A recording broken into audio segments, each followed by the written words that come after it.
আমরা ঢাকা ২৮ আসনের প্রার্থীকে বিপ্লবী লাল অভিবাদন জানিয়ে আমরা বরণ করে নিয়েছি। আসলে রাজনীতি একটা সংস্কৃতি, এই সংস্কৃতিতে প্রতিদ্বন্দ্বিতা থাকবে কিন্তু প্রতিহিংসা থাকবে না। প্রতিহিংসার রাজনীতি পরিহার করতে হবে। অলরেডি আমাদের স্বাধীনতার ৫৪টি বছর আমরা অতিক্রম করেছি, কিন্তু এই সংস্কৃতি আজও গ্রো করেনি। এই সংস্কৃতিটাকে গ্রো করার জন্য আমাদের যেটা প্রয়োজন, চ্যারিটি বিগানস অ্যাট হোম, অর্থাৎ যদি সংস্কার করতেই হয় ঘর থেকে করতে হবে।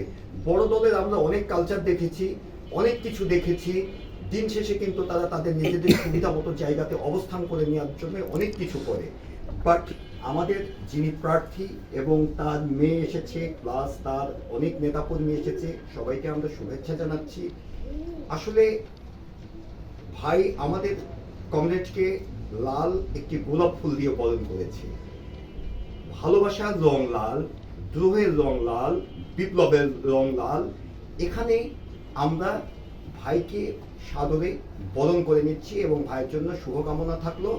ভাইয়ের যদি ইলেকশনে যদি কোনো সাহায্য সহযোগিতা লাগে, আমাদের পক্ষ থেকে, আমাদের পার্টির পক্ষ থেকে, আমাদের কমরেডদের পক্ষ থেকে আমরা সার্বিক সাহায্য এবং সহযোগিতা করব।